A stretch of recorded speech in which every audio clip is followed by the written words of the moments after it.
Okay.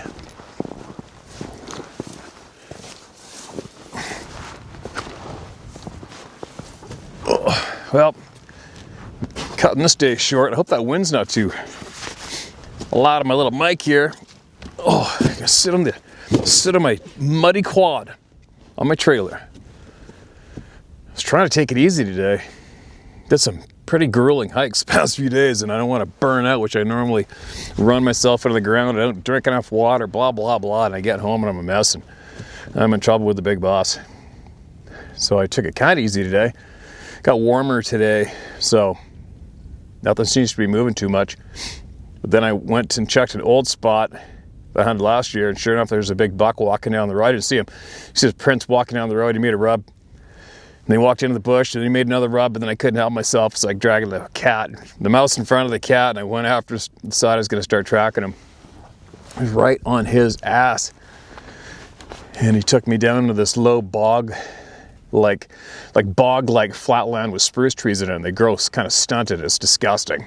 And there's probably snow drifts up to 2 feet down there because there's no branches on those thin spruce trees to keep it up off the ground. So it's just deep, and he knew it. And he's bouncing up and down through it, big mule deer. Never got my eyes on him, but he took me for a ride. Holy. So right when I said I was going to take it easy, I go and run myself around like a dog. Oh well. Now I'm all soaked with sweat, so I'm hooped for being able to sit for last light somewhere, but that's all right. So what's going on in the crazy ass world today? Got one more quick mention I forgot to mention yesterday. I'm going to mention it now. The poppies. You can look them up. Flanders Fields, World War II, thousands and thousands lost their lives in the poppies to make sure we never forget, you know? Guess what? The poppies got banned. The government, Canadian government in Saskatchewan, banned them.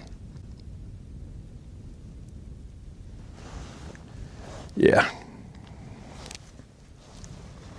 What do you even say now? You know what I mean? What do you even say now? So I hope anybody in Saskatchewan listening, make sure you go out and get your poppies and put them all over the frickin' place. All right? Put them all over the place. It's not a political thing. My God. Let's hear this. What do we got? Excuse me. Hold on a minute.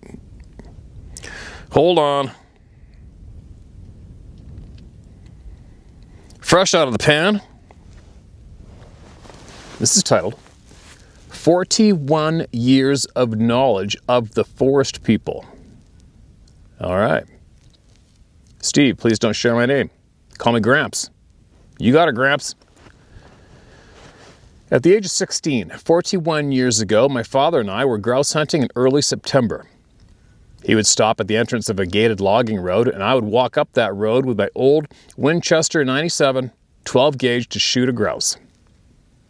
I was walking a very overgrown road for 20 minutes until I walked around a 90-degree corner when I looked up to the tree line of the clear cut when I saw a creature with dark brown hair walking just outside the timber.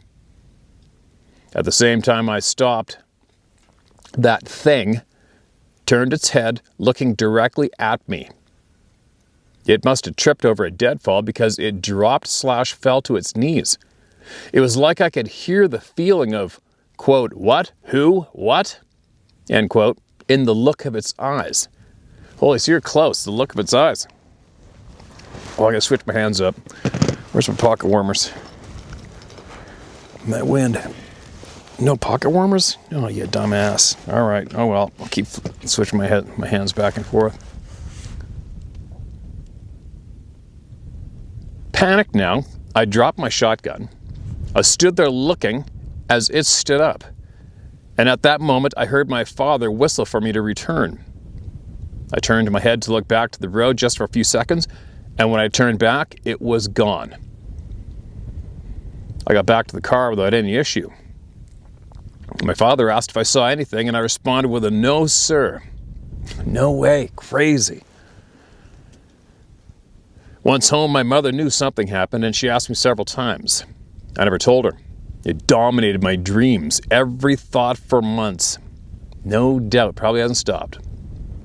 The days, the weeks turned into months. Months turned into a year. That's next hunting season, fall of 1984. I was old enough that my father trusted me to go hunt on my own. I was given a timeline to go hunt and when he expected me home, along with 4 quarters to make a phone call if I was a little late. However, I was so obsessed with what I saw that year prior that hunting was the last thing in my mind. I wanted to see it again. I had no clue that anything like that was real. I never saw that creature again, however. Since then, I've seen 2 more in separate locations. No way. Okay, hold on a minute. Let me pause this for a second. If I gotta get out of this wind. It's gonna freeze my frickin' ass off. Sun's going down and the wind's coming up. You know what that's like in the north? All right, I'll struggle through it here. I mean, I'll push through it. Hold on, I'm sorry, you guys. I'm getting cold too early. I'm wet, though. One in the Olympic Peninsula, elk hunting. It had black hair, a snout, and was running from the clear cut I was walking through. No shit, a snout. The 3rd creature I saw was east of Mount Adams in Washington State, near a little lake, Heart Lake. My gal friend and I were camping, fly fishing when we saw it. That one had clear human features, but huge. It slowly walked away, and at her demanding, we left. I'm no expert of these creatures. Nobody is. I just wonder how many there are. How many different types are there? If I can be in 3 different areas of the same state, see 3 different types, just how many are there? Anyway, that's all I have, Steve. Thanks for giving us a place to spit this shit out without ridicule. Sincerely, Gramps. It's too easy, Gramps. Appreciate you emailing me, man. With a snout. No shit.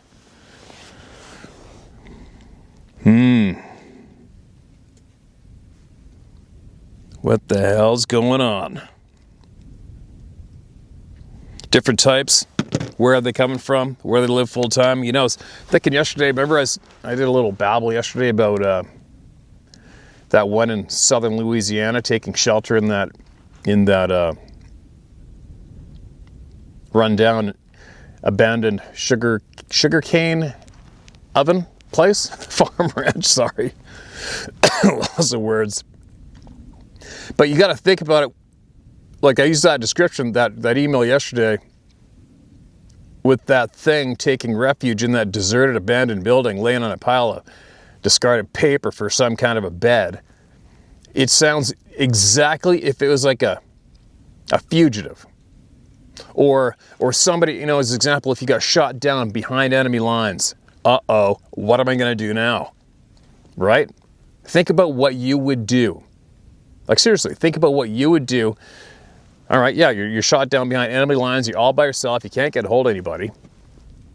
You don't know where you are. You don't know what's on the other side of those trees, or those trees right over there. Oh, here's an abandoned building. I'm going in there. Right? I'm just saying. I mean, I don't know if they're here full time. I don't have a frickin' clue. I'm definitely leaning towards no. And if they aren't here full time with us, they're here full time around us. You know? Without a doubt. Without a doubt. Only making that call from all of the knowledge shared by all the people on the planet. You know, it's pretty tough out here. Look where I am. You go as far as I'm concerned, you go as far as you can in any direction. You go that way you're going to end up in the Yukon. That way, eventually Pacific Ocean, all right? And I go barreling off into these big patches of timber all the time. Other side of that mountain range, up to as far as I can hike up. Everywhere. And boom, there's a sign of a human. Whether it be, like last year, we went to this new area last September, hiking forever in big timber, no trails. Oh man, this is crazy. And then boom, there's a discarded game bag, fairly fresh, as somebody had used, right there in the ground in that big patch of dark timber. I'm just saying, if you're a community of 7 to 10 foot plus tall beings in a community full time on this planet, somebody's going to come across your little community or leftovers from it. somebody's gonna, as far as I'm concerned. I mean, you guys wouldn't believe, there has been people everywhere on this planet. Somebody's been there. Somebody, like if I go off into that timber right now, I'll guarantee you eventually I'm gonna hit a piece of flagging tape somewhere. Some kind of sign of human somewhere. What I'm getting at is, if these people are here full time, if you're a community of 7 to 10 foot tall people eating every single day, walking every single day, no, somebody's going to find the remnants of one of your settlements. That's all there is to it. I'd say, of course, I'm probably wrong, but whatever. I got no problems being wrong. You can't get better unless you get wrong. Right? You can't get better unless you get wrong. You can't get better unless you fail. My God, days on end with just myself to talk to. U.S. Army soldier. Hey Steve, my name is James, and I've been following you for quite some time now.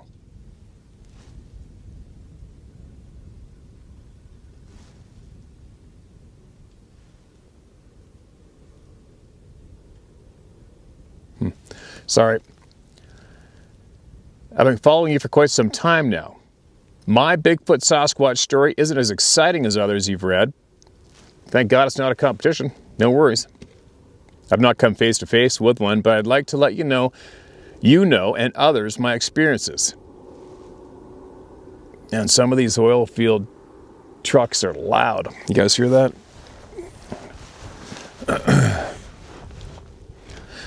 I was a special operations soldier in the U.S. Army. I deployed right after 9/11. Happened in New York. I deployed right after 9/11. Happened in New York City to Afghanistan to help rid the world of terrorists. I also deployed to Iraq years later 5 times. I participated in several hundred direct action missions with the U.S. Army Special Operations Command. I feel that I'm an extremely credible person, as I would have no reason or gains from sharing this email. Nobody does. No matter what you do for a paycheck. I was always on the fence when it came to Bigfoot stories in the past. I've always kept an open mind on subjects like Bigfoot and aliens. Who am I to tell a person their elevator doesn't quite reach the top floor? They could say the same about me. One day, several years ago, I grew tired and frustrated on the Sasquatch topic. I really wanted to know 100%, are these things real or not? I set out to find the answers. I so desired. I read every book I could find on the topic. I watched all the movies, the shows, the documentaries I could find, none of which really satisfied me enough. I dug deeper and deeper as I canvassed the internet for anything I could find on Bigfoot. I even went so far as to find people within my home state that were going out to look for a sign of these beings locally in our forests. One of these people that I met was a pastor of a church. He had organized a group of like-minded curious people, all looking for answers as I was. I attended a large meeting with them once. Lots of evidence was brought and shared, as well as really intriguing first-hand accounts. And after that day, I really felt different mentally about Bigfoot. Why would all of these people show up at this place and come together to share evidence and stories that were lies and faked? Right? Some even came from other states to attend this meeting. I got to thinking that if only one of these people were telling the truth, then Bigfoot is real. There's thousands of reports and sightings. You got that right. Before I left the meeting that day, I found the pastor of one of the local churches who set this all up. I asked if he would take me out and show me actual sign of Bigfoot in the woods. He eagerly obliged. Several days later, we met up and drove to a large national forest a few hours away. He showed me where he cast footprints before.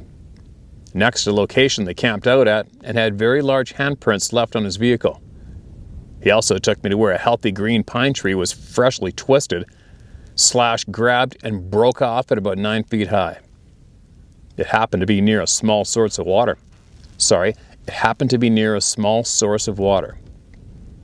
I got to see tree bends that had been held down in places by other trees.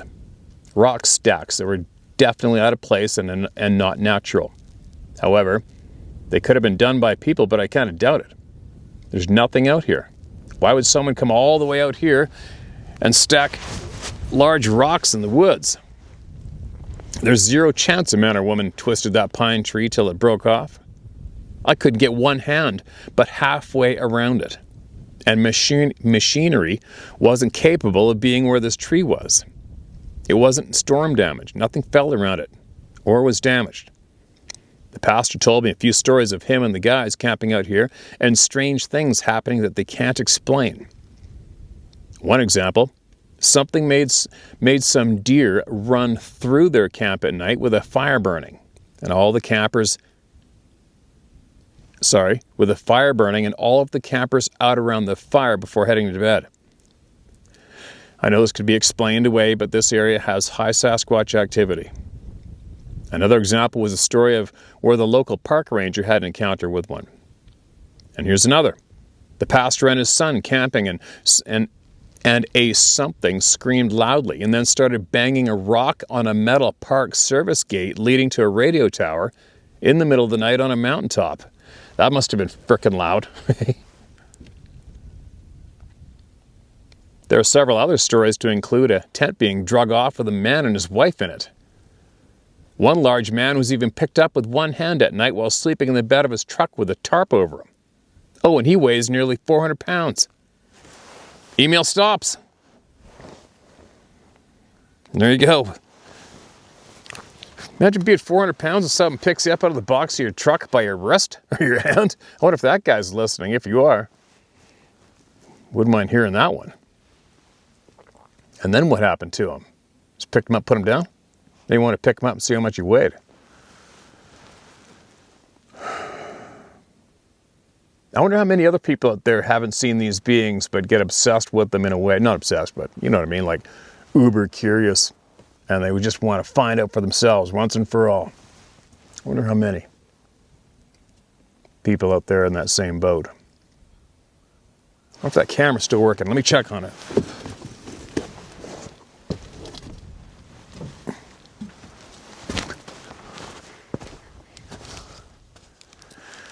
Yep, it's still working. The lights are going down. Yeah. Looks like a bit of a weather system coming in. It's burying the sun rapidly. It's going to snow again, maybe. I wouldn't complain. I wouldn't complain with fresh snow. Oh my gosh, it's cold. Nothing worse than getting wet out here. Hate it. I don't hate it, but when I got other plans, but then when you're by yourself, it gets this cold and you want to go sit and wait until dark. It's kind of tough. It's kind of tough too. So I'll do this instead, and then tomorrow's a new day. Where am I?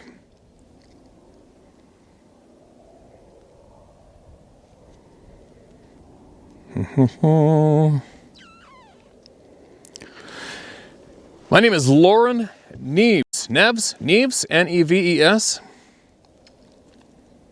Hey Steve, I've got a pretty crazy story to tell, and I know y'all would want to hear it. I'm not trying to type it out as it's far too long, but I definitely come on and speak about it. You can call me or email me, not sure if you receive email. Okay, I gotcha. I'll mark you as look into. Look into. And once I pull myself away from what I do out here and get lined up in the man cave, we'll get it going.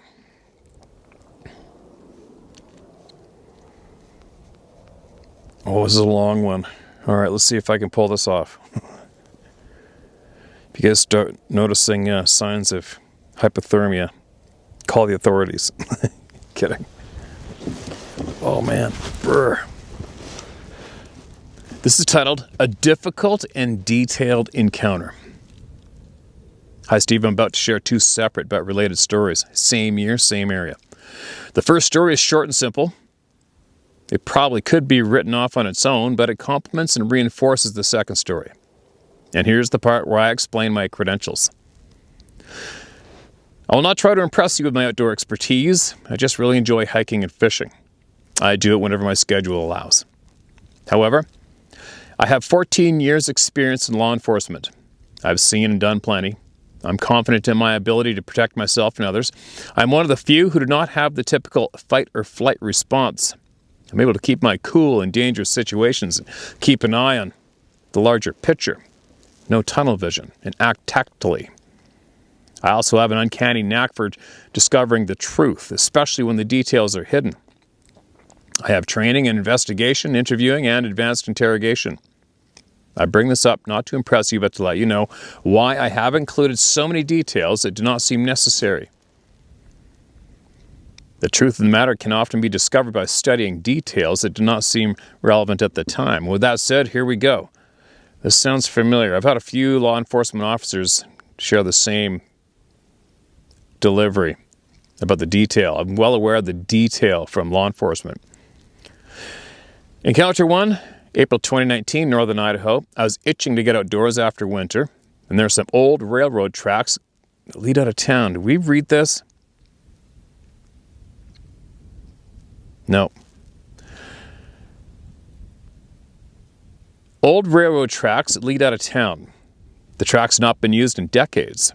I decided to take a day pack to see what was out there.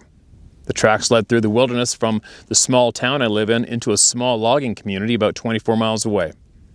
The tracks follow a creek for the entire distance.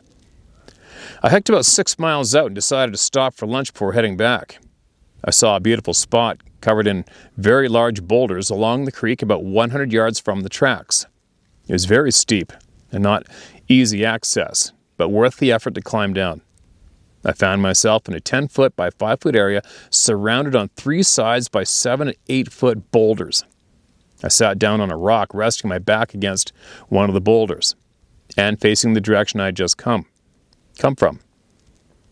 While putting a hand into my pack to retrieve my lunch items, a rock about the size of my fist struck the boulder I was resting against about 2 feet to the right of my head. Okay, now this does sound familiar. But there's probably tens of thousands of people that haven't heard this. I didn't think much of it, assuming a rock dislodged from the steep area I'd climbed down.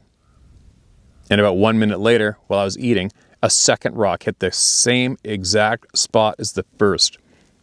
My mindset immediately changed as I realized the improbability of 2 rocks of equal size dislodging 1 minute apart and striking in the exact same spot.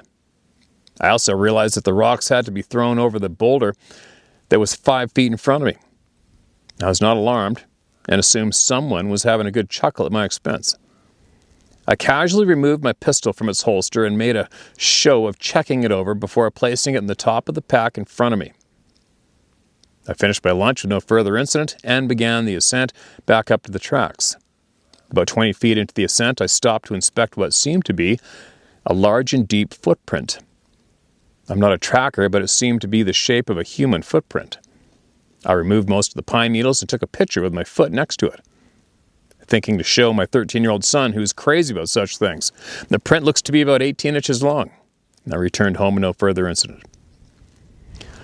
Encounter number 2. August 2019, Northern Idaho. This encounter changed me forever. I used to enjoy hiking and camping alone, but it brought me peace and solitude. I'll never be able to stay in the woods alone again. I'll also never return to this particular area. I once again took to the railroad tracks. This time I decided to hike further in and stay the night before returning. I had a great day and made 12 miles by early afternoon. And I found a nice looking little meadow with a small patch of trees towards the middle. The creek wrapped around the meadow, making a pleasant sound. I set up camp in the patch of trees and hung my new hammock I've been wanting to try out. Hammocks, no thanks. I've shared my feelings on those. No thanks. I remember thinking that whatever animals had been bedding down there would be disappointed when they saw me there. The vegetation was flattened already where I sat up. I grabbed my fishing gear and I found a nice pool in the creek. And I spent a couple hours there and reeled in a few small rainbow trout. I usually would have been catching dinner, but That night, I didn't want to eat rainbow trout, so I let them all go. I returned to camp and decided to try out my hammock. I didn't check the time, but I think it would have been around 5 p.m. when I climbed into the hammock. I was enjoying the motion and the shade from the trees and don't remember falling asleep. My eyes suddenly sprang open. It was evening time and rapidly approaching dark, and something was wrong. It was deathly quiet with only the sound of the creek to be heard. I got out of the hammock, looked around, and was just thinking of starting a fire for the night when something really strange happened. A thought, not my own, was forced into me. It wasn't like hearing a voice, but I understood the meaning perfectly. You're not supposed to be here. I was immediately filled with fear and fought the urge to panic. This was a feeling that was new to me. I've never been affected this way. I've been in dozens of violent interactions over the years, and have never experienced anything that made me have a fight to fight the urge to panic. I looked around carefully, weighed my options, and decided on a course of action that has helped me de-escalate dangerous situations in the past. I decided that I had trespassed. Something or someone was extremely angry with me, and I was 12 miles away from help in either direction. And my only option was to be polite and courteous. I spoke aloud, saying, "Okay, I'm leaving." I immediately packed everything up. I carefully inspected the camp, ensuring everything was as close as I could get to how it looked when I arrived. And the entire time I felt as though someone was right behind me, watching my every move. I made my way back to the tracks with the darkness closing in around me. I started back the way I came, and I had taken only a few steps when I heard the unmistakable sound of a rattlesnake behind me. I'd stepped right over it. Now I realized that running was not even an option. Snakes like to soak up the heat from the tracks in the evening, and I would for sure run into more of them. Another 50 feet or so, and I found another rattlesnake directly in front of me. A few friends of mine sheep hunting on the Fraser River said the same thing. They ran into rattlesnakes on the railroad tracks all over the place. I had an intense feeling of being followed, and yet I had to pay attention to what was in front of me rather than looking behind me. The snake was not reacting to me, and I became annoyed that these rattlesnakes were not giving me any warnings as I approached them. I picked up a small pebble and tossed it next to the snake, and it coiled and rattled at me. As I stepped around it, I mockingly thanked it for the warning. I'm not sure how I came to the conclusion, but I was sure there were two beings following me, one on each side. I felt like I was being escorted. I continued in the darkness, encountering two more rattlesnakes along the way. Same thing, no warnings as I approached. And I continued to be escorted. My face is freezing off. Feels like sometimes when you get the cold, your lips kind of feel like they're getting numbed up. Blah, blah, blah. Makes your speech a little off. I wondered if I would be able to defend myself if it came to it. I had a single action .357 revolver, 12 bullets, and a knife. And I felt that wasn't enough. I was in real trouble. The intensity of the fear did not subside, and I'd gone about 4 miles when I came to a broken bridge.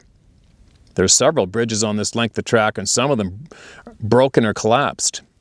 This one was collapsed in the middle and could not be crossed. I'd bypassed it initially by leaving the tracks into the woods, crossing through the about 30 feet of water back into the woods and onto the tracks on the other side, and I was trapped. Realization gripped me. I was done. There's no way I was going into the woods. I walked out onto the bridge and went out as far as I could before the collapse section. I was about 25 feet above the water and had decent visibility of my surroundings. If something walked or climbed on the bridge, I would feel it. If something walked in the water, I might hear it. I turned my flashlight to conserve the batteries in case I needed it again. I stood for a long time, feeling defeated and watching the trees in all directions. And suddenly, and I mean suddenly, like a light switch, the feeling of intense fear was immediately replaced by a sense of calm. Another thought was forced into me. Stay here. I felt calm, but I was not trusting of my own feelings. Something was off. I still had the feeling that I was being watched. I removed my backpack and tried to get somewhat comfortable. I was exhausted. I sat for hours in the dark.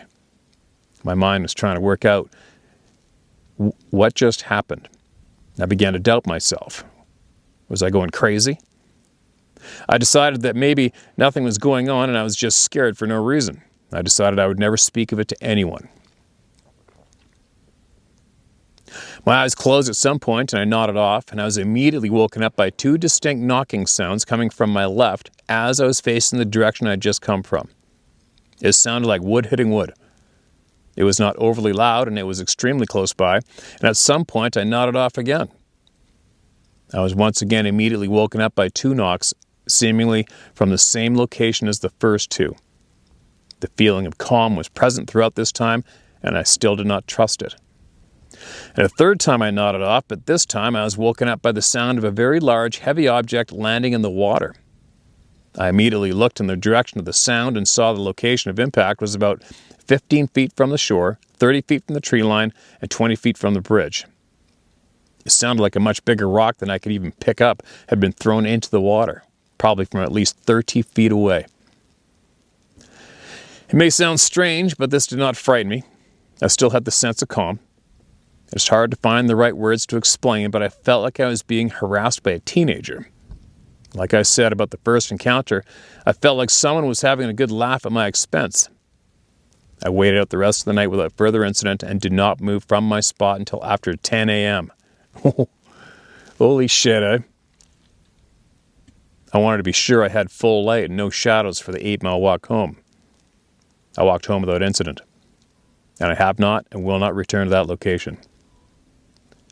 Please feel free to share my story. I feel it's as important for other people to hear it and get validation as it is for me to get it off my chest. However, please don't use my name. I don't want the attention. And P.S. I didn't get too specific on the location because I didn't want anyone to figure it out and have a bunch of weird people going there. I will, however, give it to you if you ask. Thank you. Yeah, I'm good. I don't need to know exactly where myself, that's for sure. These people, these feelings, this terror, it all shows up randomly everywhere whenever it decides, including here. Not for me, though, lately. I don't know why. I don't know why. I wonder why I don't get those impending doom feelings intentionally slammed on me. I wonder why. Or I've never had any of those intentional thoughts, slammed in my head. Thoughts that weren't my own, saying, you don't belong here, get out of here, you can't be here. You know what I mean? Never. I wonder why not me? Not that I'm not asking for it. I'm just saying the amount of time I've spent out here. I wonder why. I guess maybe I'm allowed. Maybe I've been given green light. I'm one of the boys. I don't know. Who knows? Who knows? Anyway, I'm gonna get going. I'm frickin' frozen. Frozen. Not sure my game plan yet tomorrow. Nothing's moving, so I either have to go still hunt somewhere, or maybe I might go sit somewhere and wait. I don't know, we'll see. But if I sit, it means I'm gonna have to sit all day long. All day. And roll the dice if it's the right day to sit in this one particular spot. That's tough to do, man. I tried to do it today earlier. I sat against a tree at the spot, and the squirrel decided to sit on a branch, head level with me, straight in front of me. What was he, about 12 feet from me? And just screaming at me. Screaming at me. Non-stop. I'm like, you little bastard, you're lucky I don't have a pellet gun right now. He would not leave me alone. I sat there and I ignored him and I ignored him and I ignored him. And just like, like just going crazy. And I'm like, fine. I'm like, all right, fine, you win. I'm out of here. I left. What I see today, I probably saw a dozen deer. I think I saw around 8 moose. I'm coming back up this cut line with my quad, and here's a moose laying down just below my pickup. Just laying there in the sun. What else did I see today? Oh, when I was driving on the main road, I had to slam on the brakes in the dark, and there's probably, I don't know how many elk went over. If I remember to, I'll put the video in here, because I have a handheld thermal in my truck. I'm like, the thermal! And I grabbed the thermal and actually recorded the herd of elk in the field. It looks really cool. And then I kept on traveling along, and there's another herd of elk. I don't know how many there were, a couple hundred. And I recorded them too, and I put it on black heat signature. It looked pretty neat, the viewfinder, or on the eyepiece. If I remember, I'll try to download those videos and I'll show you guys what it looked like. It was pretty cool. What else did I see today? I went to another zone I haven't hunted for a couple years, and there was frickin' wolves everywhere. I mean, the place was just shredded from wolves, and they were harassing what looked like a bachelor group of bull elk. You can tell by the tracks. And I tried calling a few times, but no answer. I think that's about all I saw today. Yeah, wolves, lots of wolf sign. Should piles of moose, maybe a dozen deer, tracked the buck. Got too sweaty, and maybe 300 elk this morning. That's it, that's my report. So I'm out of here. Share my story at howtohunt.com. That's how you get your knowledge, your experiences to the rest of the world, through me anyway, if you choose this route. Oh. All right, I'm babbling. Probably getting hypothermic. Signs of hypothermia. Hypothermia? I can't even talk. Oh, man. Okay. We'll see what happens tomorrow. Something probably happened. Something usually happens. Oh, let me look over this bank. Probably a great big buck right here. Listen to the stories.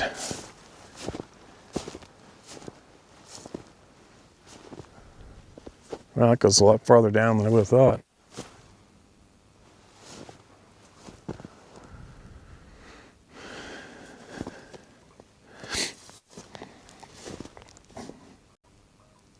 Oh, look at that wolf track right here. Wolves running right along the top of here. Huh. Mule deer tracks, wolf tracks.